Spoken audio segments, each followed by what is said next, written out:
নমস্কার, আমি সীতারাম। শেয়ার বাজারে আসতে হলে আপনাকে যেমন ফান্ডামেন্টাল জিনিসও জানতে হবে, তেমন আপনাকে টেকনিক্যাল জিনিসও জানতে হবে। টেকনিক্যাল না জানলে আপনি সঠিক জায়গা নির্ধারণ করতে পারবেন না, কোথায় স্টকটা পড়তে পারে, কত দূর উঠতে পারে। এটা আপনাকে বাধ্যতামূলক জানতেই হবে যদি আপনি সিরিয়াসলি কাজ করতে চান। এবারে আজকের কী নিয়ে আলোচনা করব সেটা হচ্ছে সাপোর্ট অ্যান্ড রেজিস্ট্যান্স কী। শেয়ার বাজারের সবচেয়ে গুরুত্বপূর্ণ উপাদানগুলির মধ্যে একটি টেকনিক্যালের সাপোর্ট অ্যান্ড রেজিস্ট্যান্স কী এবং এটি কিভাবে চার্টে ড্র করব, আজকের আমাদের এই টপিক। এবং এটি সবচেয়ে গুরুত্বপূর্ণ উপাদানগুলির মধ্যে একটি। আমি যদি একটা চার্টে চলে আসি, এটা ধরুন টাটা মোটরসের চার্ট। টাটা মোটরস এই যে এইভাবে গিয়ে এই যে উপরে গিয়ে এই যে নিচে নেমে এলো, এই যে উপরে এই যে ধাক্কাটা খেয়ে নিচে নেমে এলো, এই ধাক্কাটা খাওয়াকে বলা হয় রেজিস্ট্যান্স আর নিচে বলা হয় সাপোর্ট। তো এই জিনিসগুলো আপনি বুঝবেন কী করে, এখানে যে সাপোর্ট হবে আপনি বুঝবেন কী করে? তার জন্য আপনাকে জানতে হবে যে সাপোর্ট অ্যান্ড রেজিস্ট্যান্সটা ড্র কীভাবে করে। ধরুন আপনি একটা বাড়িতে থাকেন যেটা তিনতলা বাড়ি, তাহলে নিচের তলা বা গ্রাউন্ড ফ্লোর, দ্বিতল বা ফার্স্ট ফ্লোর, তারপরে ত্রিতল মানে তৃতীয় তলা অর্থাৎ সেকেন্ড ফ্লোর। এই তিনটে ফ্লোর থাকে অর্থাৎ তিনতলা বাড়ি। ধরুন কোনো প্রাইস এই গ্রাউন্ড ফ্লোরে মেঝেতে আছে, প্রাইস হিসাবে আপনি একটা উদাহরণ নিয়ে নিন 200 টাকা। এই 200 টাকা এখানে, আর এর প্রাইসটা হচ্ছে এই যে সেকেন্ড ফ্লোরের উপরে এইখানে আসতে হলে এর প্রাইসটা হচ্ছে 201 টাকা, 210 টাকা। 210 টাকা এখানে। আর এই যে ফার্স্ট ফ্লোরে আসতে হলে উপরে, আর সেকেন্ড ফ্লোরে এখানে আসতে হলে 220 টাকা।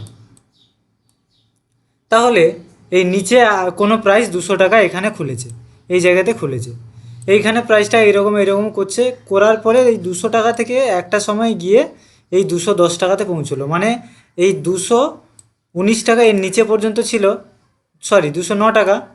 এই 209 টাকাকে ভেঙে 210 টাকা যেই ওই উপরে চলে গেল, এটা কিন্তু ফার্স্ট ফ্লোরে চলে এলো অর্থাৎ দ্বিতলে চলে এলো। যেই দ্বিতলে চলে এলো তখন এই দ্বিতলটা, এটা যেহেতু রেজিস্ট্যান্স ছিল আগে, কারণ এই দ্বিতলে অলরেডি একটা ভাগ করে রেখেছি, রেজিস্ট্যান্স ছিল। এই রেজিস্ট্যান্সটা যেই ব্রেক করলো সেটা হয়ে গেল সাপোর্ট। এই সাপোর্টটা নিয়ে সাপোর্টে এবারে সাপোর্ট করবে। তারপরে এটা কিন্তু বর্তমানে রেজিস্ট্যান্স, এই উপরেরটা। এই সাপোর্ট থেকে ধাক্কা খেয়ে তারপরে যখন উপরে গিয়ে একটা সময়ের পর প্রাইস তো চলতেই থাকে, ও তো থেমে থাকে না। একটা সময় গিয়ে ও প্রাইসটা কী হবে, এই যে রেজিস্ট্যান্সে, এই উপরে রেজিস্ট্যান্সে ধাক্কা খাবে। যেই ধাক্কা খেলো এটা হচ্ছে রেজিস্ট্যান্স। কিন্তু তখনও পর্যন্ত 219 টাকা প্রাইস রয়েছে যখন ধাক্কা খাচ্ছে, কিন্তু এর উপরে যেতে হলে 220 টাকা থেকে পৌঁছাতে হবে। যেই এটা ভেঙে 220 টাকাতে পৌঁছলো, এই রেজিস্ট্যান্সটা হয়ে গেল সাপোর্ট। সব সময় মনে রাখবেন, রেজিস্ট্যান্স ভাঙলে সেটা হয়ে যায় সাপোর্ট, সাপোর্ট ভাঙলে সেটা হয়ে যায় রেজিস্ট্যান্স।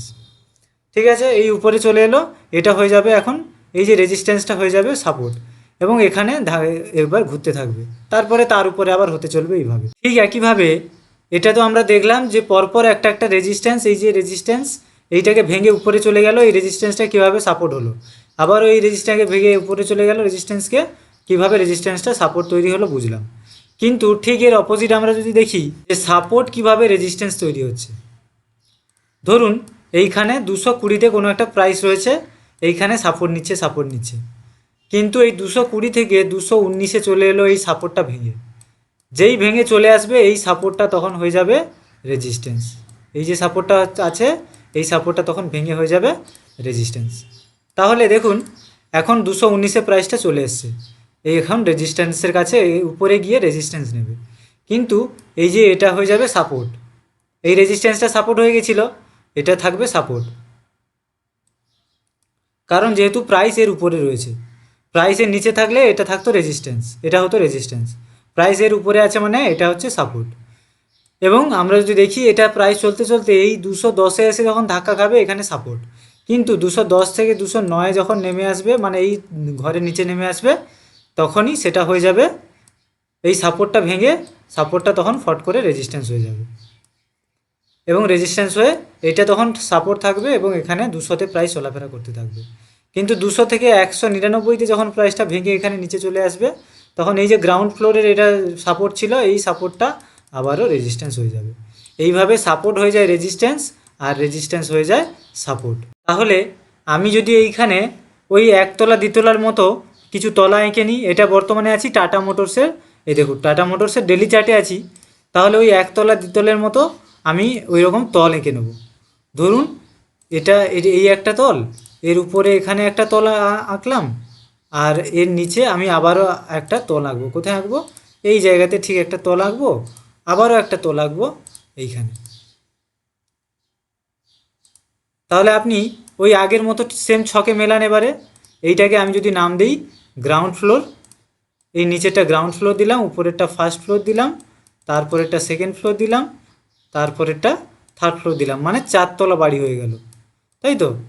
এই গ্রাউন্ড ফ্লোরে যখন প্রাইস ছিল, এই দেখুন এই গ্রাউন্ড ফ্লোরে প্রাইস আছে, তার মানে এটাই যে রেজিস্ট্যান্সের কাজ করছিল, এটা রেজিস্ট্যান্সের কাজ করছিল, কিন্তু গ্রাউন্ড ফ্লোর এটা সাপোর্ট।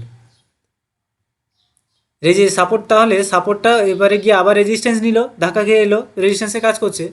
তারপরে দেখা গেল যেই ফার্স্ট ফ্লোরটা ভেঙে বেরিয়ে গেল, অমনি রেজিস্ট্যান্সটা হয়ে গেল কি সাপোর্ট। এখানে এসে সাপোর্ট নিল, তারপরে যে উপরে গেল, তারপরে উপরে এটা কিন্তু রেজিস্ট্যান্সের কাজ করছে। এই রেজিস্ট্যান্সটাকে ভেঙে যখন এটা উপরে চলে গেল, এই রেজিস্ট্যান্সটা হয়ে গেল সাপোর্ট। এই সাপোর্ট, তারপরে উপরে যেখান থেকে ধাক্কা খাচ্ছে এটা হচ্ছে রেজিস্ট্যান্স, কিন্তু সাপোর্টটাকে রেসপেক্ট করেনি, পুরো নেমে এসে এটা কিন্তু তার রেজিস্ট্যান্স যে সাপোর্ট হয়ে গেছিলো, এটা সেকেন্ড সাপোর্ট, এটা ফার্স্ট সাপোর্ট, এইখানে এসে কিন্তু সাপোর্টের কাজ করছে এইটা।